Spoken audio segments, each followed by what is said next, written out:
नमस्कार मित्रों, मैं डॉक्टर इंदुबाला एच गढ़वी। आज हम हिंदी कहानी साहित्य में कफन कहानी की चर्चा करेंगे। मित्रों, कफन कहानी एक सामाजिक कहानी है और इसके रचनाकार का नाम है प्रेमचंद। प्रेमचंद जी को उपन्यास सम्राट भी कहा गया है। उनकी रचनाओं का आधार हमेशा से समाज रहा है और ख़ासकर निम्न मध्यम वर्गीय समाज।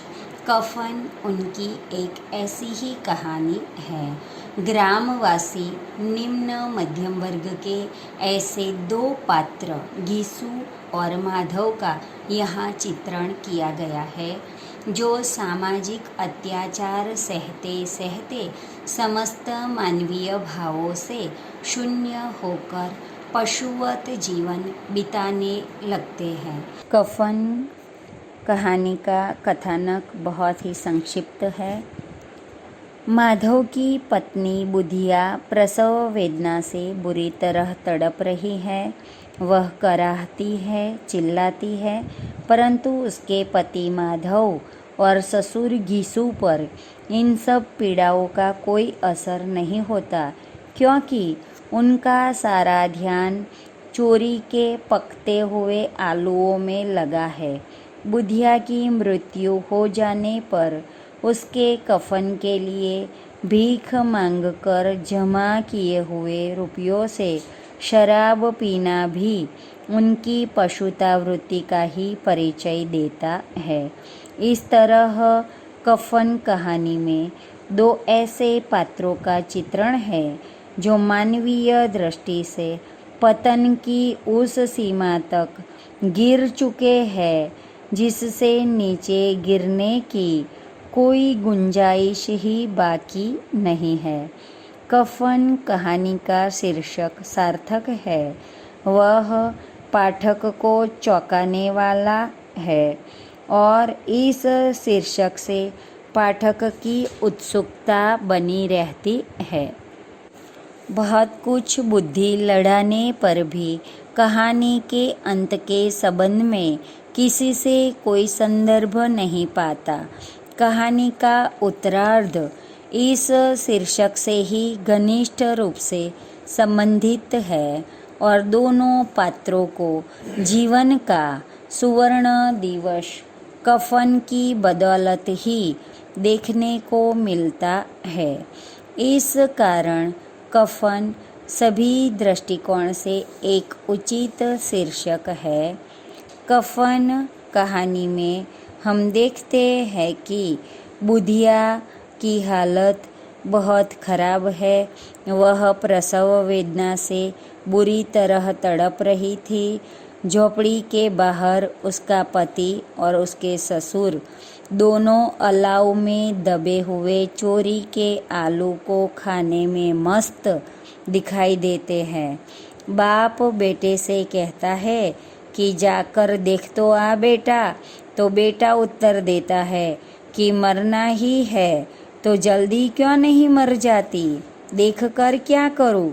बाप बेटे की बातचीत का यह पहला दौर तब तक चलता है जब तक वे दोनों आलू नहीं खा पाते। बातचीत का दूसरा दौर तब शुरू होता है जब दोनों का पेट भर जाता है और गीसू ठाकुर के विवाह के भोज की कहानी सुनाता है और उसके बाद दोनों पानी पीकर सो जाते हैं। उधर बुधिया बराबर कराहती है, परंतु उसकी कराह से इन दोनों की नींद में कोई बाधा नहीं आती। सवेरे उठकर माधव देखता है कि उसकी पत्नी बुधिया मर चुकी है और उसके मुख पर मक्खियाँ बैठी हुई है। वह भागा भागा घीसू के पास आता है और दोनों जोर जोर से हाय हाय करने लगते हैं और छाती पीटने लगते हैं। पास पड़ोस के लोग जमा हो जाते हैं और दोनों जमींदार के पास जाकर अपनी विपत की कथा सुनाते हैं और 2 रुपये पाकर खुश हो जाते हैं।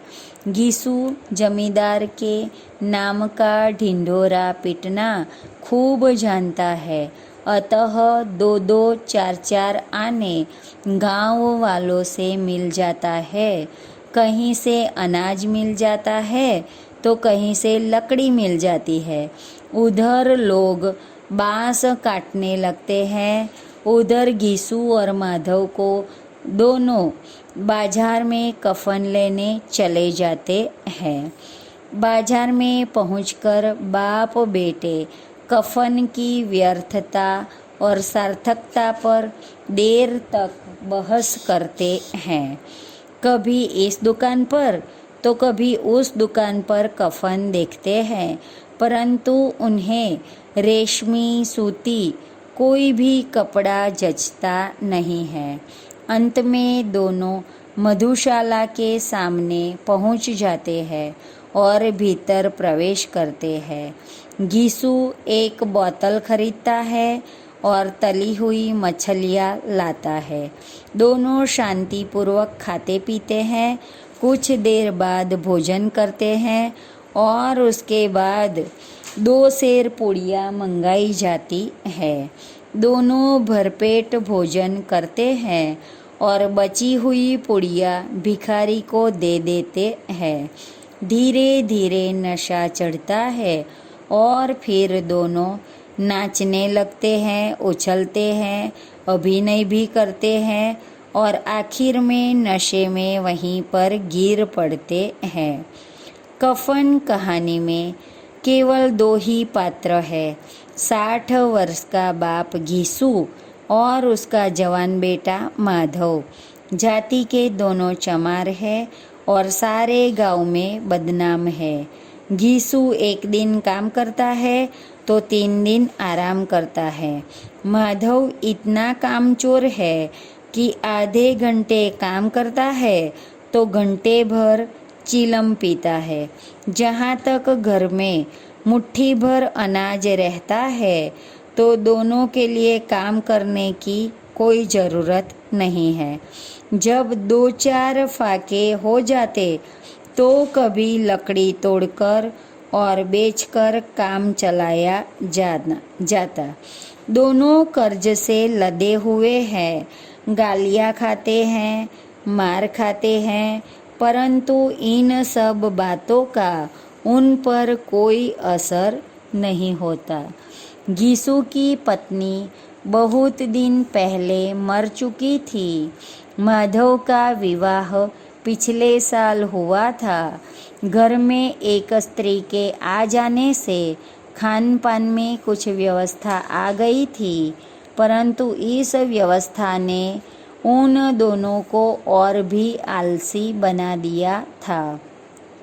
वही स्त्री जब प्रसव वेदना से आज तड़प रही है, तब उसके पति और ससुर दोनों को उसकी दया ममता नहीं लगती।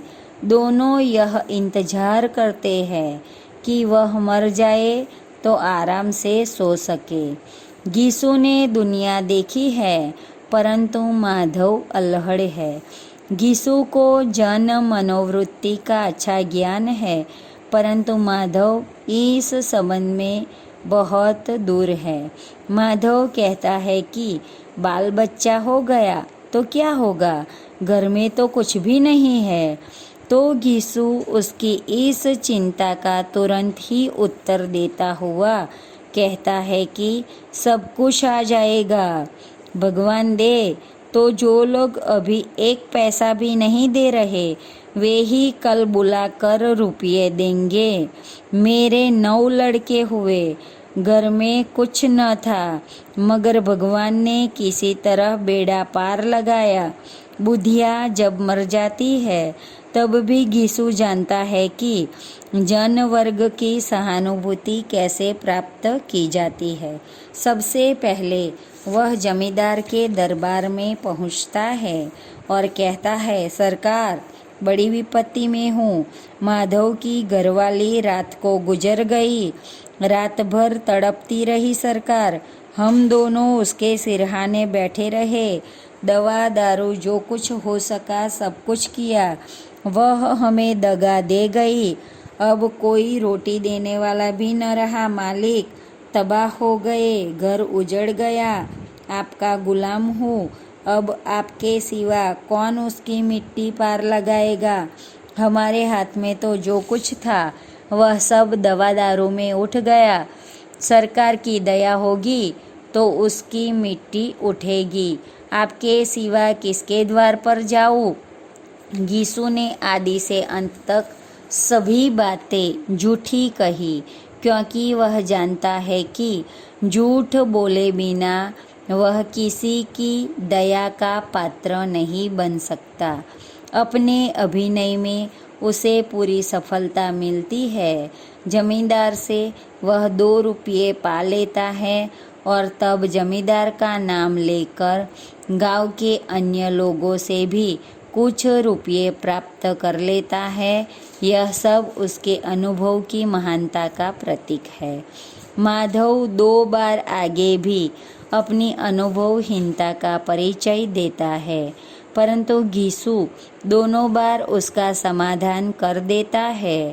पहली बार माधव कहता है कि 5 रुपये तो खाने पीने में उड़ गए। अब जब लोग पूछेंगे कि कफन कहाँ है तो क्या जवाब देंगे। तो घीसू उसकी नासमझी पर हंस पड़ता है और कहता है, अरे कह देंगे कि रुपये कमर से खिसक गए, बहुत ढूंढा पर मिले नहीं। लोगों को विश्वास तो न आएगा, लेकिन फिर वही रुपये देंगे।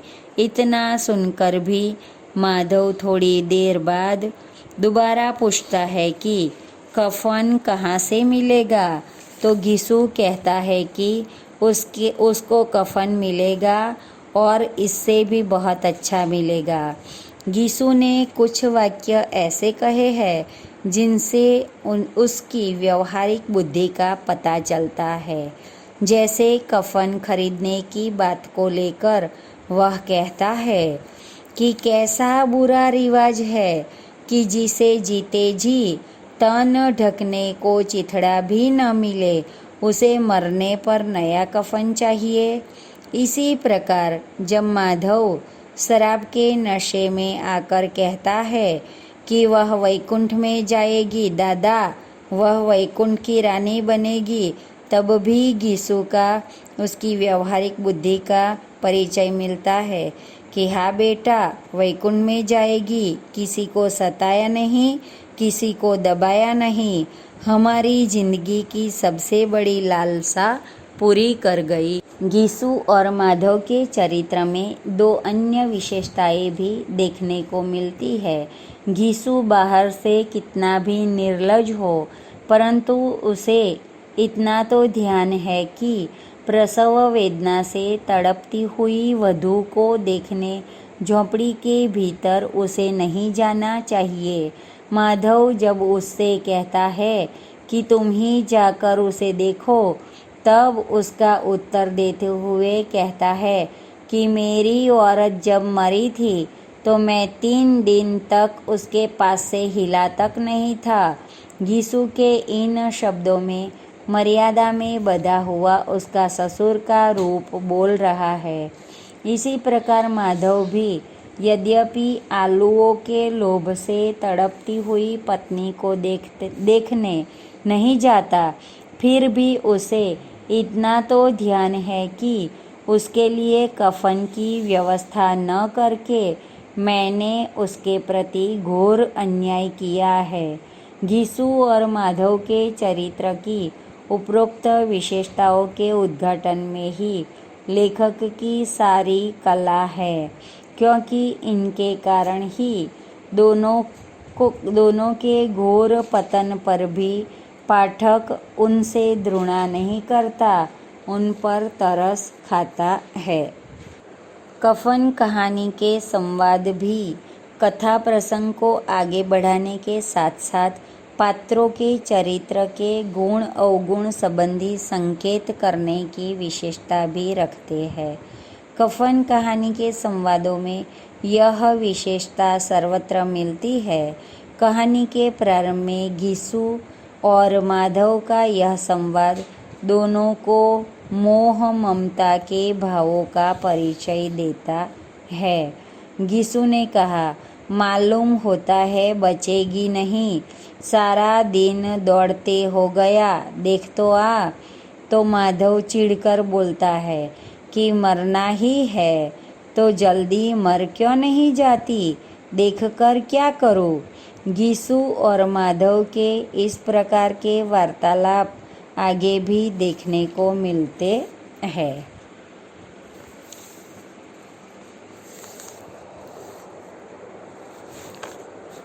संवादों की दूसरी विशेषता यह है कि वे पात्र की मानसिक स्थिति का परिचय देने में सहायक हो। कफन कहानी के संवाद में यह विशेषता है, जैसे कि घिसू और माधव का उस अवसर पर संवाद लिया जा सकता है जब घिसू अपने 60 वर्षीय जीवन में केवल एक बार भरपेट भोजन पाने वाले भोज का वर्णन इस तरह करता है जैसे स्वाद से चटकारे ले रहा है, और माधव ऐसे स्वर से बात करता है जैसे उसके मुंह में बार बार पानी भर आता है। प्रस्तुत कहानी के संवाद कथा विकास में योगदान देने वाले हैं और चरित्रों के गुण दोषों का परिचय कराने वाले हैं। कफन कहानी वातावरण प्रधान सामाजिक कहानी है और इसमें जिन बाप बेटे की कहानी है वे जाति के चमार हैं, जिनके घर में मिट्टी के 2-4 बर्तन के सिवा और कुछ नहीं है, जो कि चिथड़ों में अपनी नग्नता को छिपाए हुए जी रहे हैं। दोनों कर्ज से लदे हुए हैं और जीवन भर की दरिद्रता ने उनको इतना निर्लज बना दिया है कि उनको गाली खाने का या मार खाने का कोई गम नहीं है। घिसू किसानों से ज़्यादा विचारवान था। केवल थोड़ी सी मेहनत करके अपना जीवन जी रहा था। गांव का यह अनपढ़ वर्ग अज्ञानी और अंधविश्वासी है। आत्मा के प्रसन्न करने वाले को पुण्य मिलता है और ऐसे लोगों को भगवान वैकुंठ में ले जाते हैं, इसका इस वर्ग को विश्वास है। जिस स्त्री की मांग में जिस पुरुष ने सिंदूर डाला है, उसका कम से कम इतना कर्तव्य यह वर्ग मानता है कि मरने पर उसे कफन मिलना ही चाहिए। कफन कहानी की भाषा शैली बहुत ही सरल और चित्र प्रधान है। प्रस्तुत कहानी में वातावरण है गांव का और पात्र है अशिक्षित। इस कहानी की भाषा स्वाभाविक बनाने के लिए प्रेमचंद जी ने संस्कृत के तत्सम शब्दों का प्रयोग न करके तद्भव शब्दों का प्रयोग किया है। अरबी फारसी के सरल प्रचलित शब्दों का प्रयोग किया है। पात्रों की भाषा में इसका परिचय हमें मिलता है। तू बड़ा बेदर्द है, ऐसा दिल पिशाच का था, मुद्दा हमें दगा दे गई, उसकी मिट्टी उठेगी, दुनिया का दस्तूर है आदि प्रयोग घिसू और माधव के द्वारा बताए गए हैं। ग्रामीण पात्रों के पास सहयोगी शब्दों का अक्षय भंडार होता है। घिसू और माधव भी अनेक सहयोगी शब्दों का प्रयोग करते हैं, जैसे सुख चैन, बाल बच्चा, रोक टोक, पान इलायची, शादी ब्याह की क्रिया कर्म, दवा दारू आदि शब्द। मुहावरों का भी प्रयोग किया है कि जैसे तन की सुध न होना, तबाह हो जाना, घर उजड़ना आदि मुहावरों का प्रयोग किया है। प्रेमचंद जी की शैली की विशेषता यह है कि पात्रों से कुछ कहलाते समय वे उसके भावों का अवश्य ध्यान रखते हैं। जमींदार जब घिसू को देखते ही क्रोध से भर जाते हैं, तब उसकी नफरत इन वाक्यों से प्रकट होती है। क्या है घिसुआ, रोता क्यों है? अब तो कहीं दिखाई नहीं देता है। मालूम होता है इस गांव में रहना नहीं चाहता। वातावरण प्रधान कहानी का उद्देश्य यद्यपि घटना प्रधान था। इस कहानी में घिसू और माधव दोनों आलसी, कामचोर, निर्लज और पशु की तरह जीवन जीने वाले पात्र हैं, जिसमें अमीर वर्ग अमीर है और गरीब वर्ग आज भी गरीब है। घिसू के द्वारा ठाकुर के विवाह के भोज की चर्चा लेखक ने यह बतलाने के लिए की है कि अपने 60 वर्षीय जीवन में केवल एक बार ही भरपेट भोजन उसे मिला है। माधव तो उन पदार्थों के दर्शन तक नहीं कर सका है। वह तो सिर्फ मन ही मन खुश हो रहा है। भूखा कौन सा पाप नहीं करता? कि उसकी दृष्टि से देखा जाए तो घिसू और माधव जैसे भूखों के कफन के रुपये खा जाने के पाप का भागी भी समाज ही प्रतीत होता है।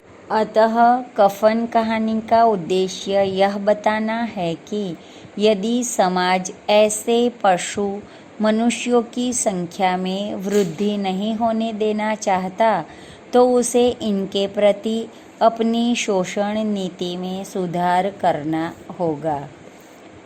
कहानी के अंत की विशेषता यह होनी चाहिए कि पाठक उसे समाप्त करके संतुष्ट होकर भी जिज्ञासु बना रहे। कफन कहानी के अंत में हम देखते हैं कि घिसू और माधव जब शराब के नशे में गिर पड़ते हैं और कहानी का अंत हो जाता है, तब पाठक बुधिया के कफन आदि के संबंध में संतुष्ट है, क्योंकि घिसू ने बता ही दिया है कि गांव वाले सब प्रबंध करेंगे। परंतु उनकी यह उत्सुकता बनी ही रह जाती है कि गांव में पहुंचकर इन दोनों के साथ कैसा व्यवहार हुआ होगा।